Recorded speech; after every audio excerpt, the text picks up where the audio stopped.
जय हिंद प्यारे दोस्तों। आज मैं आपके सामने बोर्ड्स एग्ज़ाम में काफ़ी इम्पोर्टेंट क्वेश्चन जो बार बार पूछे जाते हैं उस 10 क्वेश्चन लेके आया हूँ। और मैं चाहूँगा कि ये क्वेश्चन आप काफ़ी अच्छे तरीके से समझिए ताकि आपको एग्ज़ाम में बनाने में किसी तरह की कोई समस्या ना हो। ये क्वेश्चन 3 मार्क्स या 5 मार्क्स में भी पूछे जाते हैं। इस तरह का मैं आपके सामने 10 क्वेश्चन लाया हूँ जो बार बार पूछे जाते हैं। अगर आप हमारे चैनल से पहली बार जुड़े हैं तो हमारे चैनल को सब्सक्राइब करें ताकि आपको काफ़ी इंपॉर्टेंट क्वेश्चन मैं अपने चैनल अपने वीडियो के माध्यम से देता रहूँ। तो चलिए समझते हैं आखिर के ये क्वेश्चन क्या है और देखते हैं कैसे इसको सॉल्व किया जाता है। ध्यान से समझिएगा। किसी बेलन के वक्र पृष्ठ का क्षेत्रफल 1760 सेंटीमीटर स्क्वायर है। मतलब एक बेलन यानी सिलेंडर। ये क्वेश्चन वर्ष 2021 में पूछा गया क्वेश्चन है। तो एक बेलन कर रहा है तो सबसे पहले हम क्या करेंगे, एक बेलन बना लेंगे। ये हमारा बन गया एक बेलन। बेलन क्या होता है? बेलन यानी इंग्लिश में जिसे हम सिलेंडर कहते हैं। बेलन के ऊपर एक वृत्त होता है और बेलन के नीचे एक वृत्त होता है। अगर इसमें वृत्त होगा तो वृत्त होना है तो आपको पता ही होगा कि वृत्त होने पर नीचे वृत्त होने पर अगर वृत्त है तो उसमें त्रिज्या भी होंगी।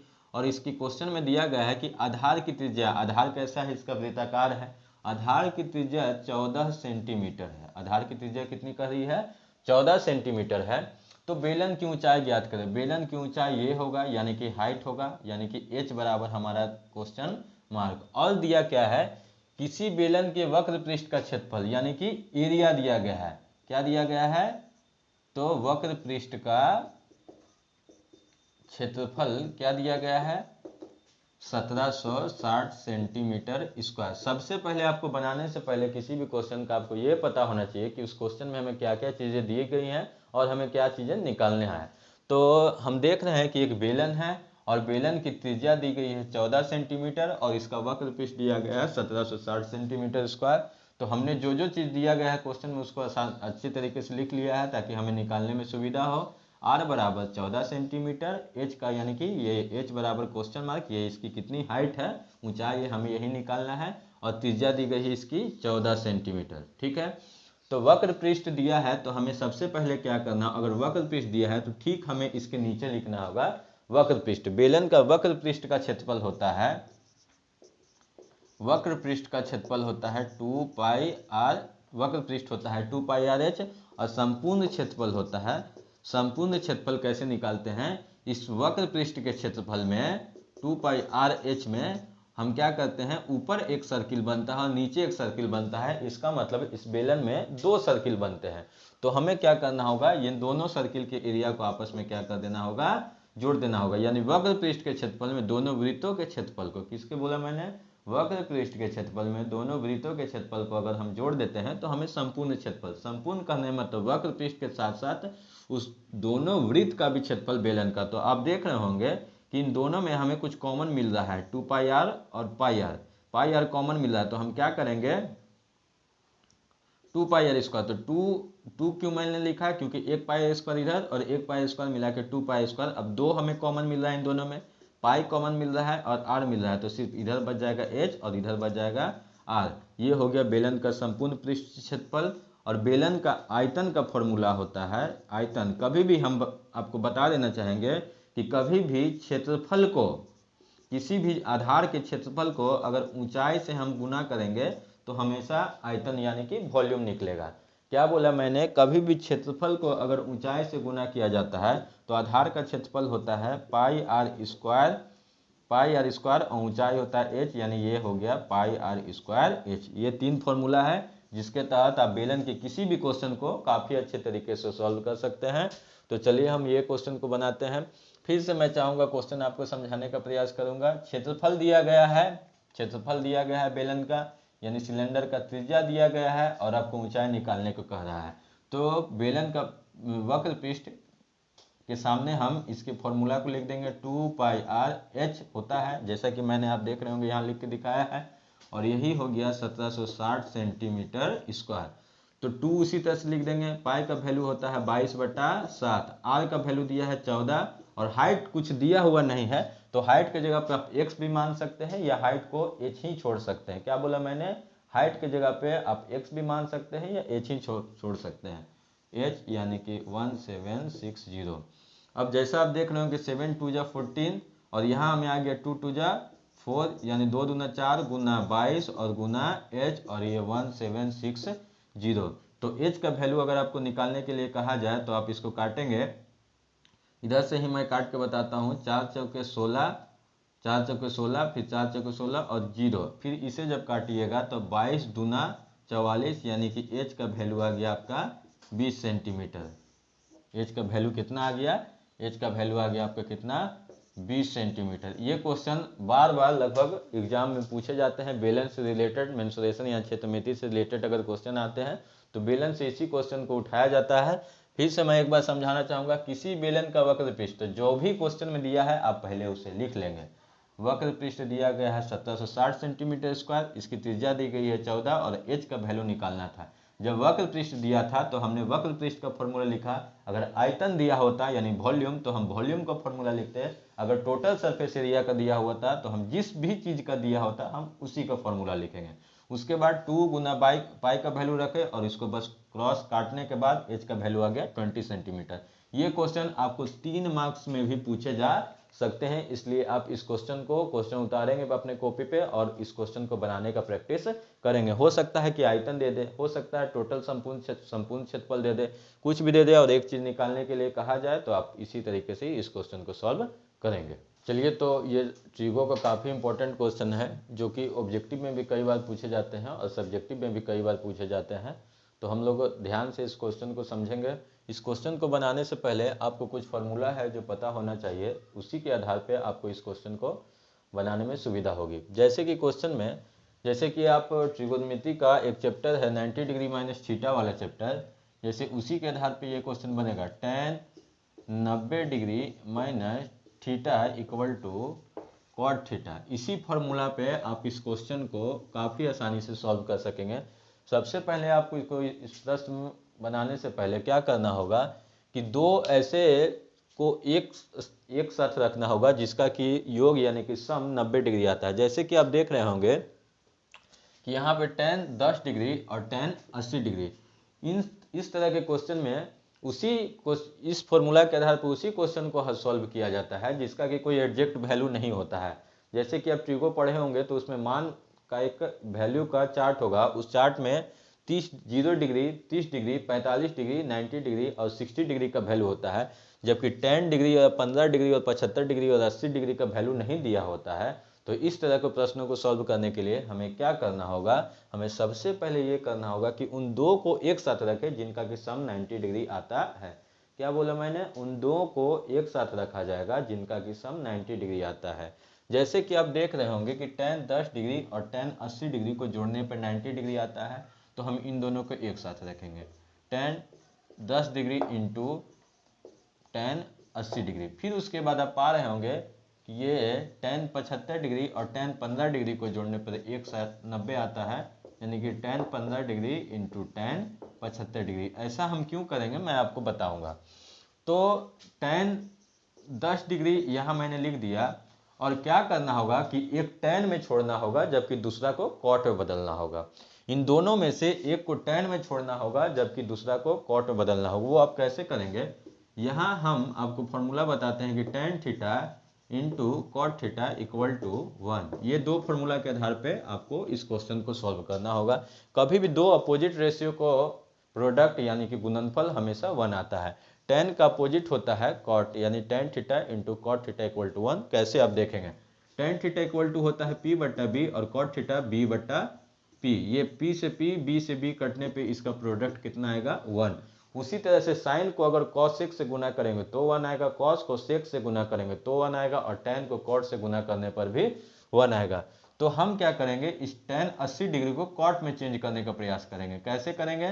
तो tan 90 डिग्री और minus 10 degree, tan 90 degree minus 10 degree आपको इतना घटाना है कि घटाने पर 80। कई बच्चे क्या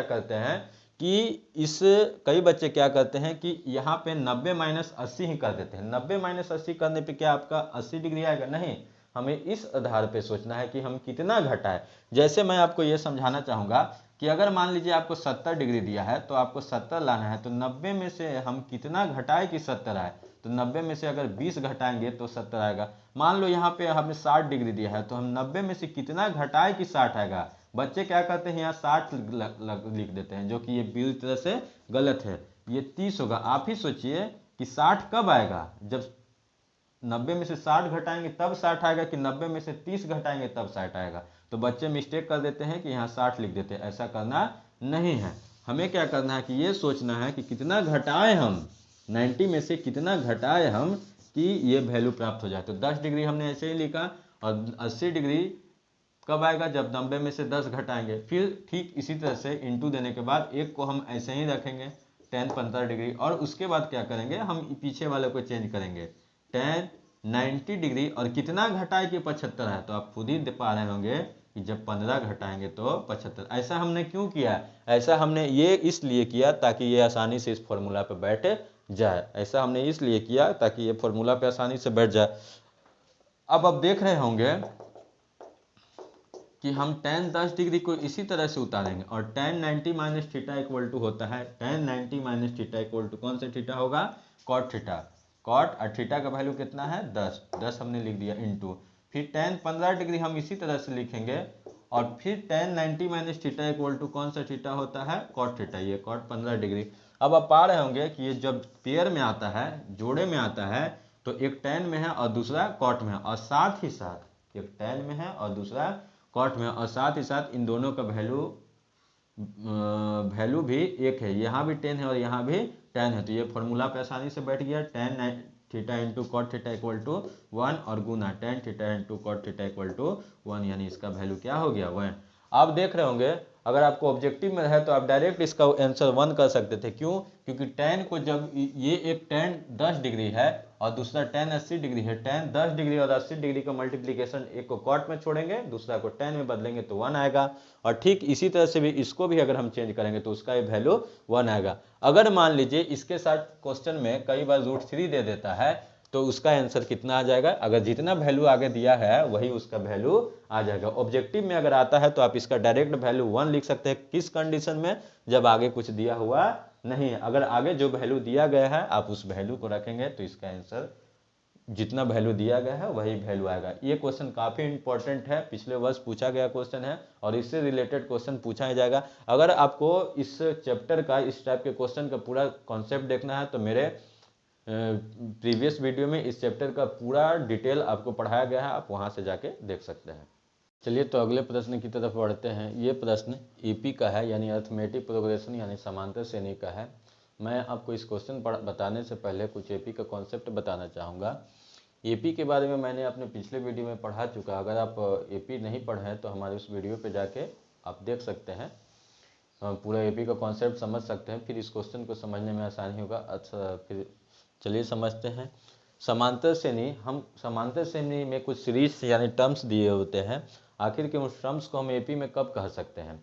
अगर उसमें समान रूप से बढ़ोतरी हो रही है या समान रूप से कमी आ रही है तो हम कहेंगे कि वो टर्म एपी में दिए गए। मैंने क्या बोला, समान रूप से बढ़ोतरी हो रही है, समान रूप से कमी आ रही है, तो हम कहेंगे कि वो जितने भी सीरीज दिए गए हैं नंबर्स का, वो एपी यानी अर्थमेटिक प्रोग्रेशन में। जैसे मैं आपको समझाना चाहूँगा कि जैसे आप देख रहे होंगे कि यहाँ पे 2 लिया मैंने, 4 लिया, 6 लिया, 8 लिया, 10 लिया।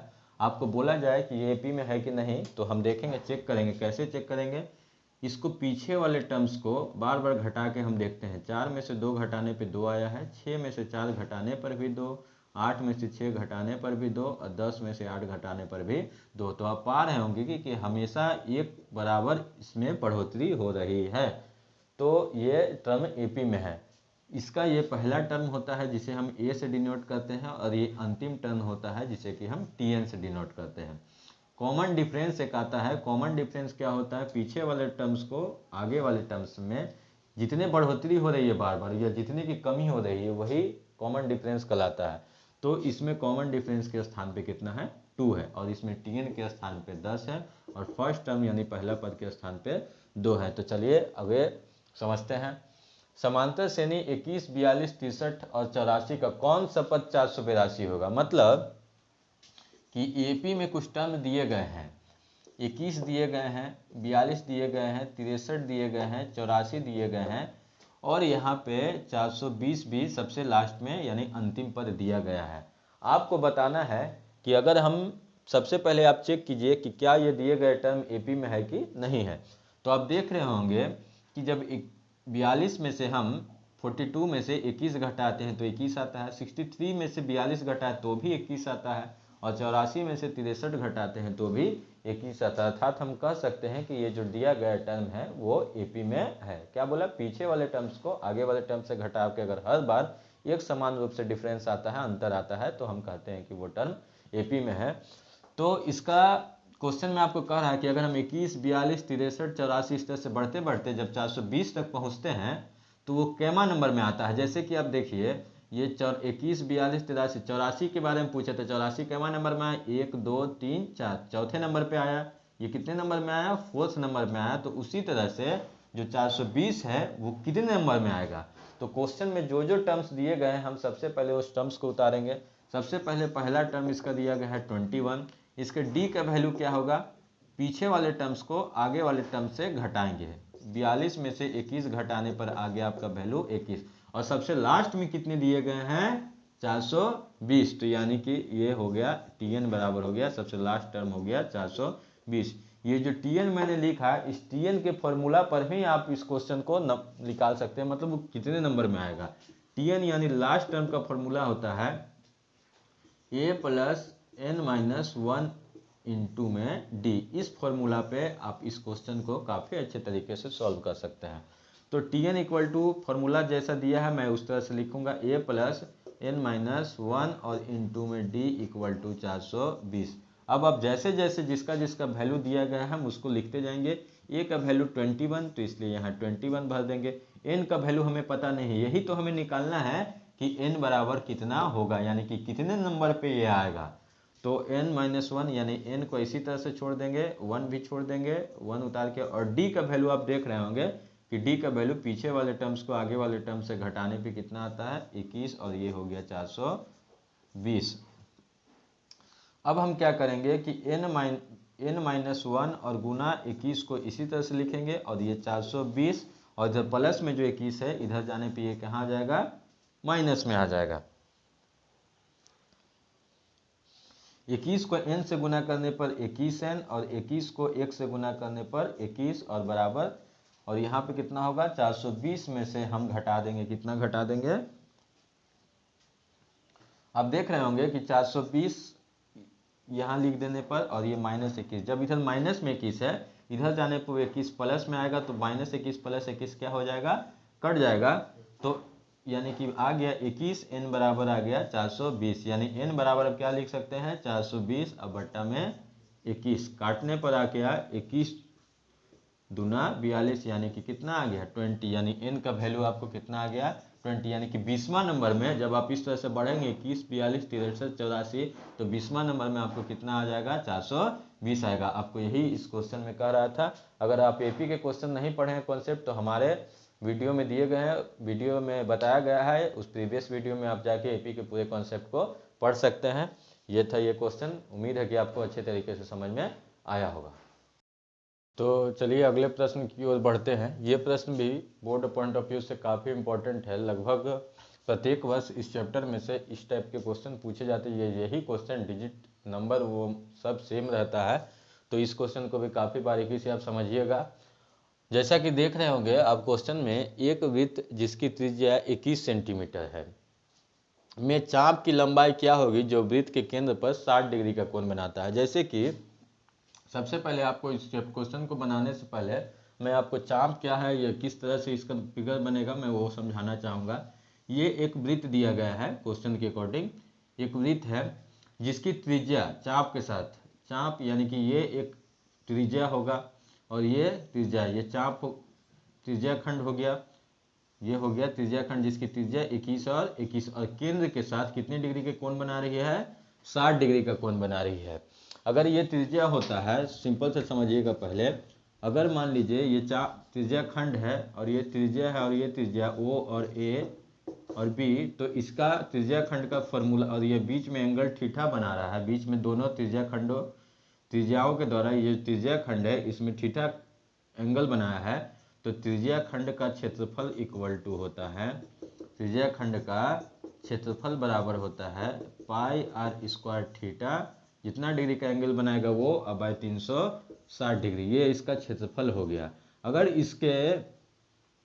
इसके चाप की लंबाई के बारे में बोले, ए बी के बारे में चाप की लंबाई के बारे में बोला जाए, चाप की लंबाई का फॉर्मूला होता है 2 पाई आर थीटा अब बटा में 360 डिग्री। ये दो फॉर्मूला के आधार पे आप इस चैप्टर के अधिक से अधिक क्वेश्चन को आप सॉल्व कर सकते हैं।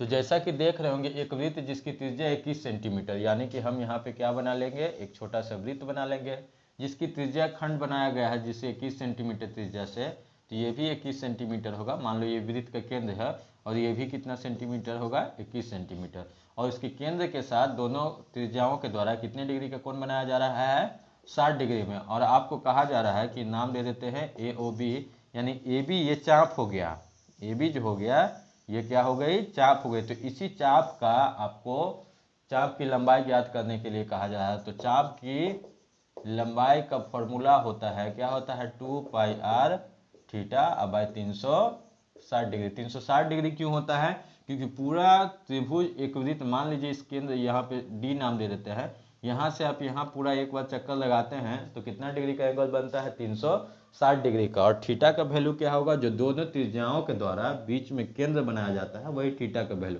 तो यानी कि यहाँ पे थीटा का वैल्यू कितना दिया गया है, 60 डिग्री। आर बराबर कितना है, 21, और थीटा बराबर कितना है,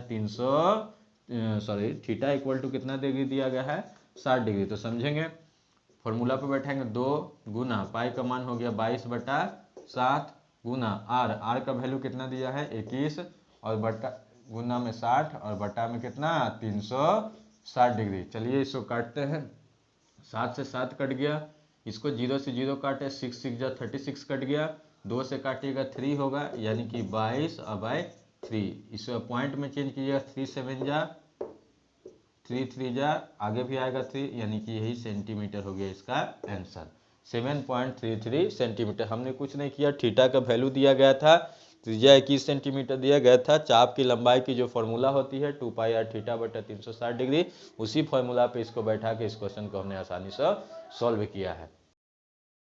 अगला प्रश्न ये द्विघात समीकरण का है, अलजेब्रा का है, जो कि इससे 100% श्योर है कि ये क्वेश्चन आपको पूछा जाएगा। और मैं चाहूँगा कि इस क्वेश्चन को आप अच्छे तरीके से समझिए। आपका हर एक मार्क्स बोर्ड्स के एग्जाम में काफ़ी इंपॉर्टेंट है, एक एक मार्क्स करके ही, 2 मार्क्स कर ही आपका परसेंटेज मैक्सिमम से मैक्सिमम हो सकता है।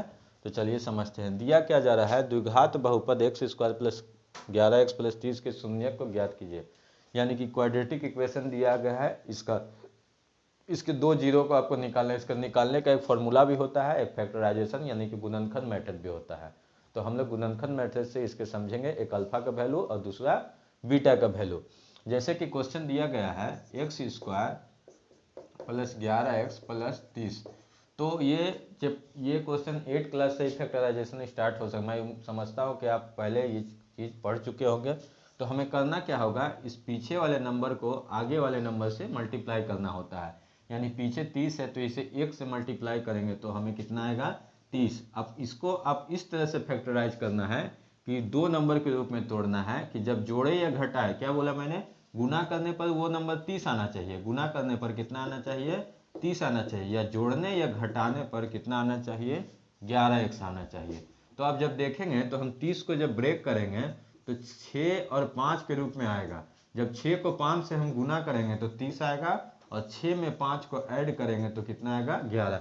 यानी कि दोनों कंडीशन फुलफिल हो रहा है। मैंने बताया कि पीछे वाले नंबर को आगे वाले नंबर से मल्टीप्लाई करेंगे और उस नंबर को इस तरह से ब्रेक करेंगे, 2 नंबर को, कि जब जोड़े तो बीच वाला नंबर आना चाहिए, और जब गुना करे तो किस रूप में आना चाहिए, उसको गुना करे तो 30 आना चाहिए। द्विघात समीकरण इस फॉर्म में पाया जाता है। मैं चाहूंगा कि थोड़ा सा मैं बता दूं, ax² + bx + c = 0, इस फॉर्म में द्विघात समीकरण पाया जाता है। द्विघात यानी कि जिसका अधिकतम घात कितना हो, 2 हो। जिस समीकरण का, जिस अलजेब्रिक टर्म का अधिकतम घात 2 हो और इस रूप में पाया जाए, उसे ही हम द्विघात समीकरण कहेंगे। तो आप पा रहे होंगे कि 30 को 1 से मल्टीप्लाई करने पर 30 आएगा, और जब हम 30 को ब्रेक करते तो 6 और 5 के फॉर्म में कर सकते हैं। तो आगे वाले x² हम इसी तरह से लिखेंगे, और हम इसे 6x और प्लस 5x के रूप में ब्रेक करेंगे और ये कितना हो जाएगा 30 आ जाएगा। इसमें कॉमन लिया जाता है, ये दोनों नंबर में कॉमन होगा, तो कॉमन क्या होगा, इसमें भी x है और इसमें भी x है, इसलिए हम इसे x को कॉमन लेंगे। तो यहाँ पे x और इसमें 2x में से एक x निकाल लिया गया, तो यहाँ सिर्फ 6 बचेगा और इसमें x है बट इसमें x नहीं है, इसलिए दोनों को 5 के टेबल में 5 भी आएगा और 5 के टेबल में 30 भी आएगा। तो हम क्या करेंगे, यहाँ से 5 कॉमन लेंगे, तो ये x और कितने बार में 30 आता है, तो 6 बार में आता है। फिर से समझिएगा, दोनों में x था, इन दोनों में, तो हमने x कॉमन लिया। कॉमन क्या होता है, जैसे कि ax और यहाँ पे दे दिए bx, तो कॉमन कहने का मतलब इसमें और इसमें दोनों में शामिल हो, तो x कॉमन ले लिए, तो यहाँ सिर्फ a बचेगा और यहाँ b। आप सुनते होंगे कि ये दोनों व्यक्ति में कॉमन गुण है। कॉमन गुण कहने का मतलब क्या है कि जो गुण ए में है वही गुण बी में है। किसी भी तरह का गुण हो सकता है, वो खेलने में हो, पढ़ने में हो, या किसी तरह का भी गुण हो सकता है। तो x कॉमन लेने पे आप पा रहे होंगे इन दोनों में फिर एक बार कॉमन हम करते हैं, तो x प्लस 6 आता है और इसमें x प्लस 5 आता है, और ये बराबर कितने के बराबर होगा, 0 के बराबर होगा, क्योंकि हमें 0 निकालना है। तो फिर हम लिखेंगे इफ, यानी कि यदि x प्लस 6 इक्वल टू 0, तो x इक्वल टू कितना आ गया हमारा -6, और x प्लस 5 इक्वल टू 0, तो x इक्वल टू कितना आ गया हमारा -5। अब देख रहे होंगे कि एक वैल्यू x का इक्वल, ये 0 हुआ क्या कि जब हम इस क्वेश्चन में ये x का वैल्यू -6 रखेंगे और इसको सॉल्व करेंगे तो पूरा का वैल्यू 0 आ जाएगा, या x का वैल्यू जब -5 रखेंगे तो भी इसको सॉल्व करेंगे तो 0। शून्य का मतलब क्या होता है, इसका शून्य कहने का मतलब वह वैल्यू जब इस इक्वेशन में हम रखते हैं, शून्य कहने का मतलब वह वैल्यू जब हम इस इक्वेशन में रखते हैं तो सॉल्व करने पे उसको 0 आ जाए, वही उसका शून्यक होगा। जैसा कि x square plus 11x plus 30, इसमें अगर हम x का वैल्यू रखते हैं -6 और इसको हम सॉल्व करते हैं, तो आप चेक कीजिएगा, तो इसको सॉल्व करने पे आपका वैल्यू आ जाएगा 0। या अगर हम x का वैल्यू -5 भी रखते हैं, जैसा कि हमने क्वेश्चन के अकॉर्डिंग आया, तो भी इसका वैल्यू कितना आ जाएगा, 0 आ जाएगा। ये शून्य का अर्थ होता है। उम्मीद है कि मैंने आज अपने इस वीडियो में जितने भी क्वेश्चन आपको बताया है पूरे अच्छे तरीके से समझ में आएगा। मैं हर एक दिन कोशिश करूँगा कि आपको इस तरह के पिछले वर्ष में पूछे गए काफ़ी इंपॉर्टेंट क्वेश्चन देता रहूं, और आप हमारे वीडियो से आपको कुछ लाभ हो और आप सीखते रहें। मैं फिर से एक बार कहना चाहूँगा कि 10th बोर्ड में आपका भविष्य बहुत निर्धारित करता है। अगर आप अच्छे तरीके से तैयारी करते हैं, आपका मैक्सिमम बोर्ड्स में एग्जाम में मार्क्स आता है, तो आपका फ्यूचर ब्राइट होगा और आपको हर किसी भी सेक्टर में जाइएगा 10th के बाद, तो आपको कॉन्फिडेंस रहेगा, और कॉन्फिडेंस से कोई भी काम को किया जाए तो वो काम काफ़ी अच्छे तरीके से होता है। तो मैं आज इस वीडियो में बस अपना वीडियो में इतना ही क्वेश्चन बताना चाहा था और मैंने बता दिया, और अगले वीडियो में फिर मैं आपसे मिलता हूँ। तब तक के लिए जय हिंद, जय भारत।